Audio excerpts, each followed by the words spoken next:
안녕하세요. 오늘 저희는 당신이 요청하신 대로 요즘 뉴스에서 정말 자주 보이는 이름이죠. 마이클 버리, 그리고 그가 활용하는 공매도 전략에 대해서 좀 깊이 파고들어 보려고 합니다. 특히 그가 최근 AI 열풍에 대해 던지는 경고 메시지, 이게 좀 심상치 않아 보여서요. 네, 맞습니다.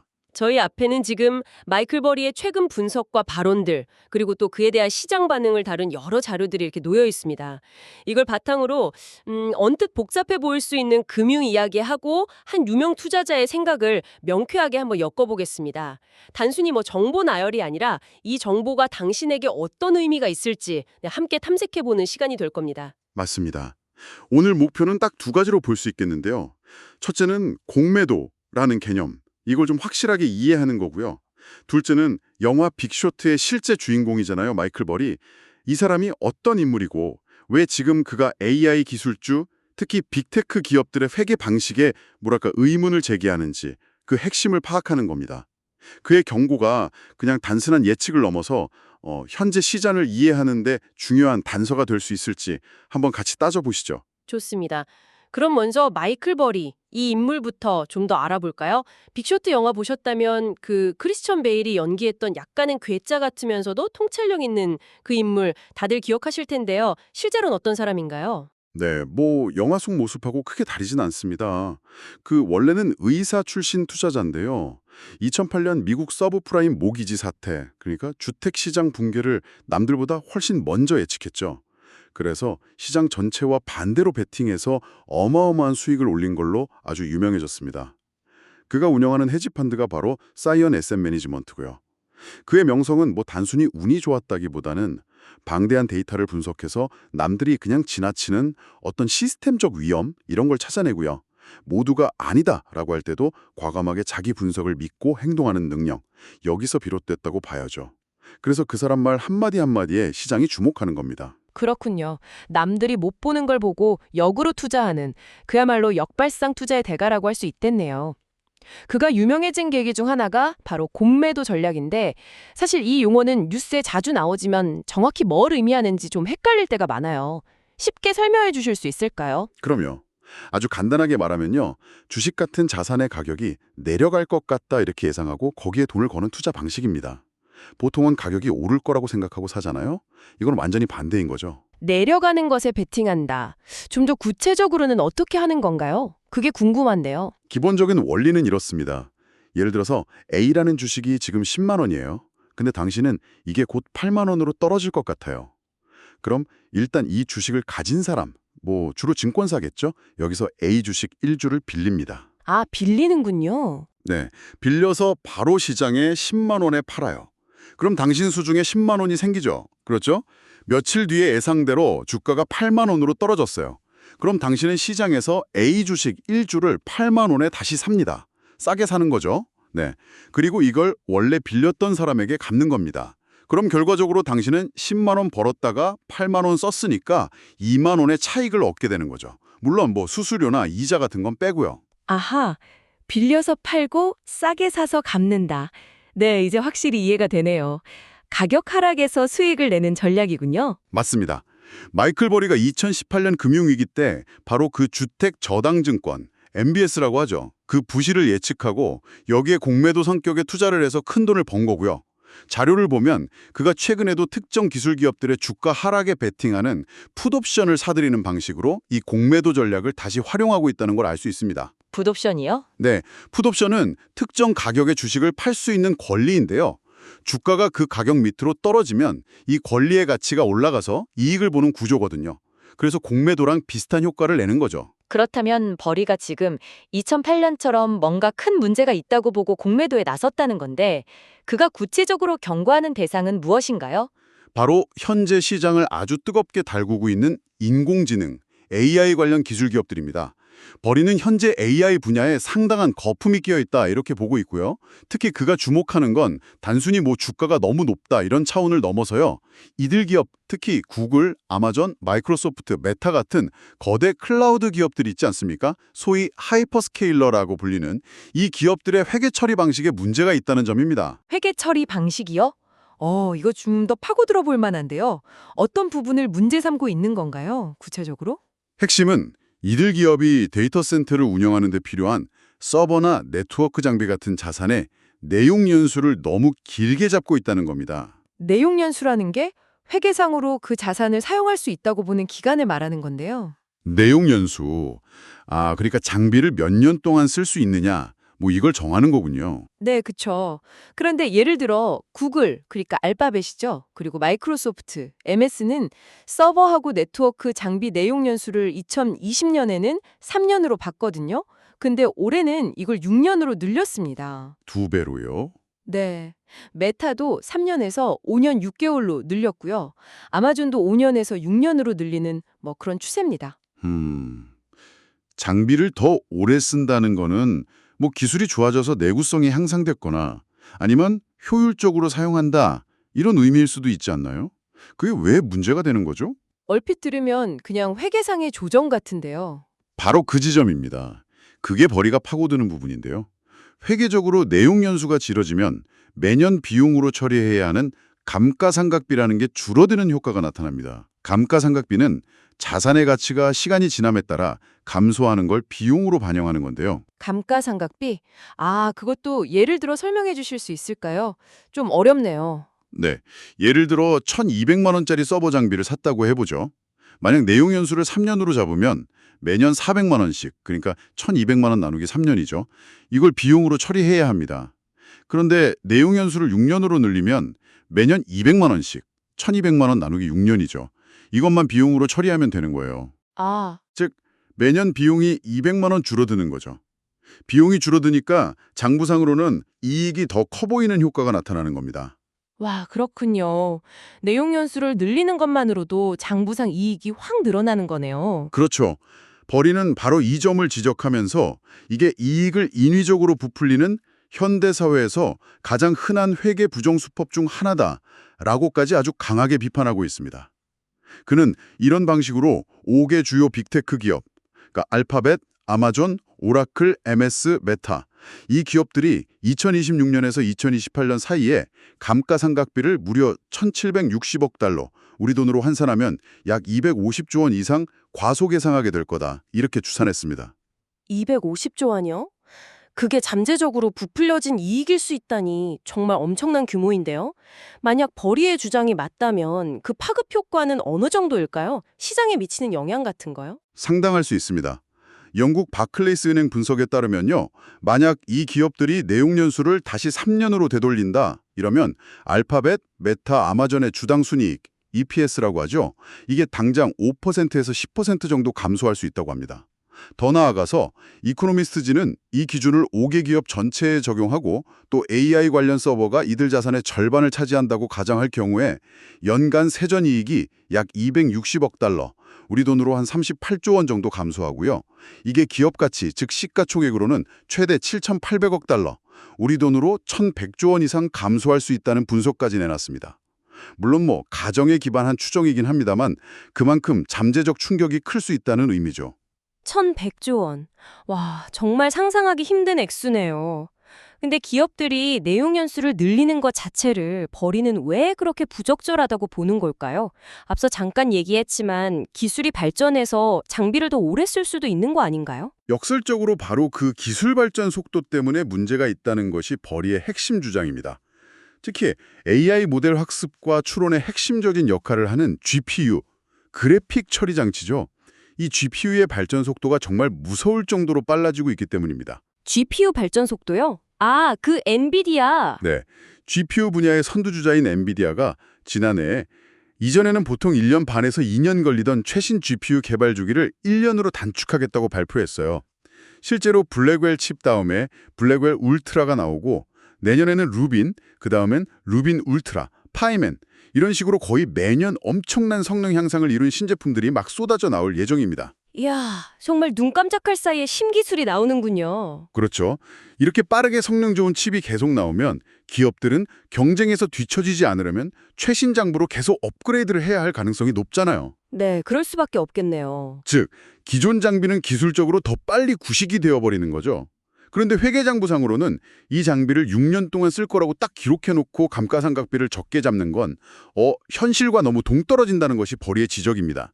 뭐랄까, 기술은 빛의 속도로 발전하는데 회계는 거북이처럼 느리게 따라가고 있다. 이런 비판인 셈이죠. 와, 정말 흥미로운 지적이네요.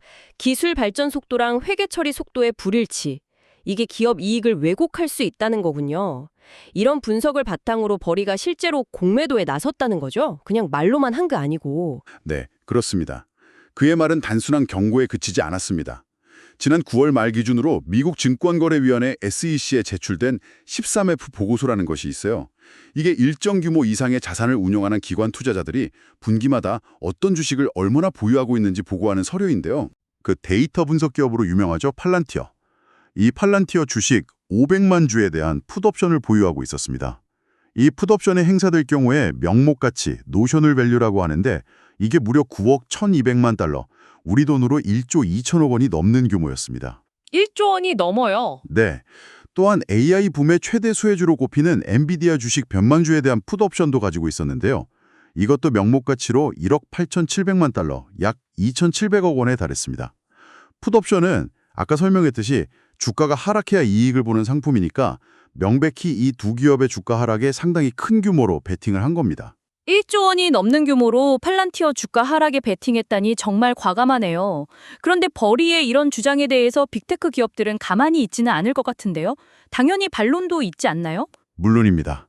아주 중요한 지점인데요.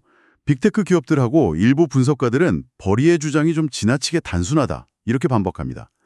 우선 데이터 센터의 GPU가 최첨단 AI 모델을 학습, 트레이닝, 시키는 데만 사용되는 게 아니라는 점을 강조합니다. 이미 학습된 모델을 이용해서 실제 서비스를 제공하는 추론, 인프런스 단계에도 쓰이고요. 그 외에도 클라우드 고객들에게 제공하는 데이터베이스 운영, 과학연구 시뮬레이션, 심지어는 유튜브 같은 서비스에서 동영상 파일 형식 변환하는 거 있잖아요. 트랜스코딩, 이런 아주 다양한 작업에 활용된다는 겁니다. 따라서 단순히 최신 AI 학습용 칩 개발 주기만 가지고 전체 서버 장비의 내용 연수를 판단하는 것은 좀 무리가 있다, 이런 입장이죠. 하긴 데이터 센터가 하는 일이 AI 학습만 있는 건 아니니까요. 여러 가지 일을 하겠죠. 그렇죠. 또 다른 중요한 반론은 AI 학습에 사용했던 비교적 구형 GPU라도 성능 요구치가 낮은 다른 작업, 예를 들어서 추론 단계에서는 얼마든지 재활용될 수 있다는 겁니다. 한 기술 투자자는 이걸 재밌게 비유했는데요. 최신 게임을 돌리기엔 좀 부족해진 고성능 게임용 노트북을 가족한테 물려줘서 이메일 확인이나 문서 작업용으로 쓰게 하는 것과 같다는 거죠.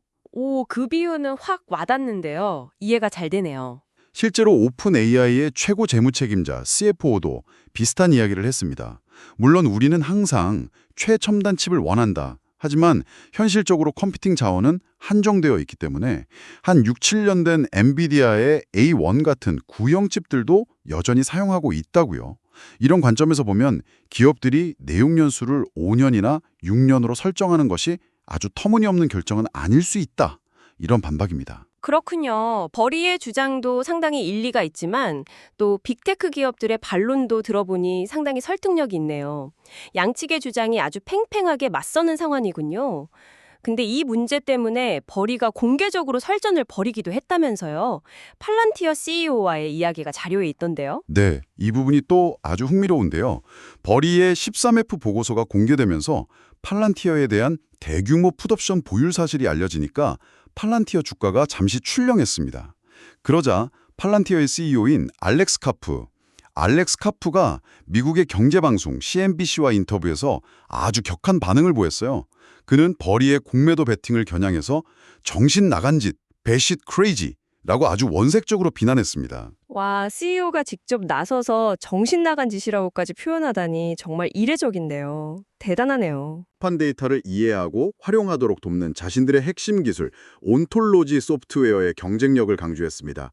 그러면서 공매도 세력, 그러니까 숏셀러죠. 이들이 자신들을 공격하지만 그런 공격이 오히려 자신들을 더 열심히 일하게 만들 뿐이다. 이렇게 받아쳤죠. 온톨로지요? 아, 그게 팔란티어의 핵심 기술인가 보군요. 네, 간단히 말하면 여러 곳에 흩어져 있는 방대한 데이터를 하나로 쫙 연결하고 의미를 부여해서 조직이 더 나은 결정을 내릴 수 있도록 돕는 운영체제 같은 소프트웨어 플랫폼이라고 보시면 됩니다. 카푸는 심지어 버리가 공매도로 손실을 보고 있자 13F 보고서 공개 시점을 이용해서 부정적인 뉴스를 퍼뜨려서 주가를 인위적으로 떨어뜨려 손실을 만회하려 했을 수도 있다. 이런 뉘앙스의 발언까지 했습니다. 실제로 팔란티어는 당시 좋은 실적을 발표하고 있었고 주가도 연초 대비 크게 오른 상태였거든요. 정말 날카로운 공방이네요. 버리는 여기에 어떻게 대응했나요? 가만히 있었을 것 같진 않은데요. 버리도 가만히 있지 않았습니다. 그는 자신의 X, 옛날 트위터죠. 그 계정을 통해서 카푸와 팔란티어가 아주 간단한 13F 서류조차 제대로 해석하지 못한다고 맞받아 쳤습니다.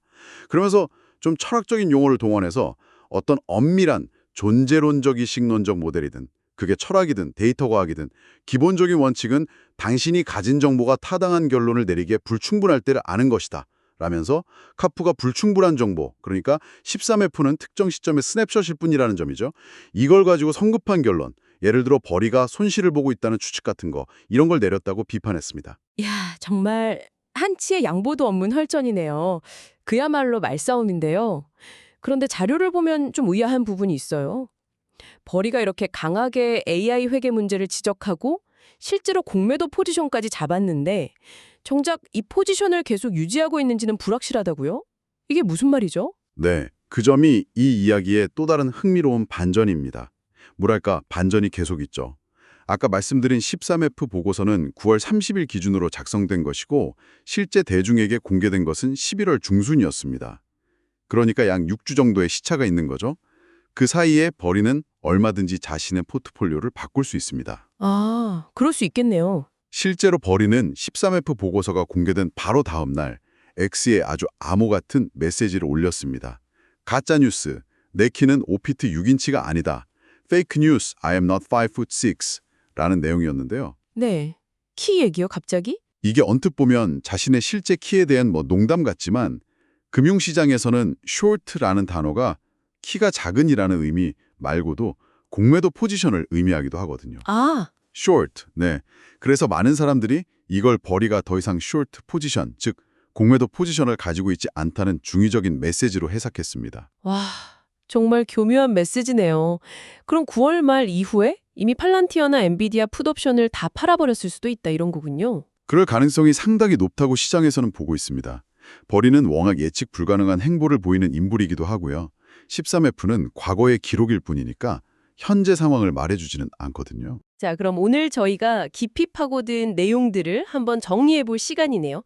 먼저 마이클 버리는 2008년 금융위기를 예측한 것으로 유명한 역발상 투자자이고 그가 자주 사용하는 공매도는 특정 자산의 가격 하락을 예상하고 베팅하는 투자 전략이라는 것을 명확히 했습니다. 네, 그리고 현재 버리는 AI 기술주, 특히 빅테크 기업들의 주가에 거품이 있을 수 있다고 경고하면서 그 근거로 이들 기업이 데이터 센터 자산의 내용 연수를 현실보다 길게 잡아서 감가상각비를 줄임으로써 장부상 이익을 부풀리고 있다. 이 회계 관행에 문제를 제기하고 있다는 점, 이게 핵심이었죠. 네, 맞아요. 이 주장에 대해서 GPU 같은 핵심 기술의 발전 속도가 워낙 빨라서 내용 연수 연장은 부적절하다는 버리 측의 논리, 그리고 또 GPU는 다양한 용도로 활용되고 구형칩도 재활용 가능하니까 내용 연수 연장이 합리적이라는 빅테크 측의 반론이 팽팽히 맞서고 있다는 점도 살펴봤습니다. 그리고 버리가 실제로 팔란티어와 엔비디아 주가 하락에 베팅하는 풋옵션 투자를 했었다는 사실, 그리고 그 이후에 포지션을 청산했을 가능성까지 짚어봤습니다. 네, 이 모든 논의는 당신이 앞으로 AI 산업이나 빅테크 기업 관련 뉴스를 접할 때 표면에 드러난 실적 발표나 주가 흐름 너머를 볼 수 있는 중요한 시각을 제공해 줍니다. 기업의 가치를 평가하는 데 있어서 회계 처리 방식의 미묘한 변화가 어떤 영향을 미치는지, 또 기술 발전 속도와 자산 가치 평가는 어떻게 연결되는지, 그리고 시장 참여자들의 심리나 논쟁이 어떻게 주가에 반영되는지 등등 좀 복잡한 이면을 이해하는 데 도움을 줄 수 있습니다. 단순히 뉴스를 소비하는 것을 넘어서 그 의미를 해석하는 능력을 키울 수 있는 거죠. 오늘 저희는 당신의 요청에 따라 공매도라는 개념부터 시작해서 마이클 버리라는 흥미로운 인물, 그가 제기하는 AI 기술주의 회계 문제, 그리고 팔란티어 CEO와의 설전까지 정말 다양한 각도에서 이야기를 나눠봤네요. 버리가 던진 이 내용 연수와 감가상각비 문제는 단순히 회계 전문가들만의 논쟁이 아니라 앞으로 AI 산업의 진정한 성장성이나 빅테크 기업들의 수익성을 가늠하는 중요한 잣대가 될 수 있습니다. 시장과 투자자들이 이 문제를 앞으로 어떻게 평가하고 또 반영해 나갈지 이걸 지켜보는 것이 상당히 흥미로운 관전 포인트가 될 것 같습니다. 마지막으로 오늘 나눈 이야기를 바탕으로 당신에게 생각해 볼 만한 질문을 하나 던지면서 마무리할까 합니다. 자료에 따르면 버리는 AI 붐이 거품일 수 있다고 경고하고 실제로 공매도 포지션을 취하는 듯한 모습을 보였습니다. 그렇죠? 네. 그런데 동시에 그는 X를 통해서 AI에 대해 긍정적으로도 부정적으로도 베팅하는 것, not betting for or against AI만이 유일한 승리 전략 winning move라는 언뜻 보기엔 좀 모순적인 메시지를 남기기도 했습니다. 2008년 금융위기를 정확히 예측했던 역발성 투자의 귀재, 그리고 지금 AI 회계 문제에 대해 누구보다 날카로운 경고를 던지고 실제 행동까지 보였던 그가 왜 이렇게 양가적인, 어쩌면 한 발 물러선 듯한 입장을 내비친 걸까요? 단순히 회계 문제를 넘어서 그가 AI라는 이 거대한 기술 트렌드 자체를 바라보는 더 복잡하고 거시적인 시각이나 아니면 우리가 아직 알지 못하는 다른 고려 요인이 있는 것은 아닐까요? 이 질문에 대한 답을 스스로 한번 찾아보시는 것도 오늘 저희와의 대화를 더욱 의미 있게 만드는 방법이 될 것 같습니다.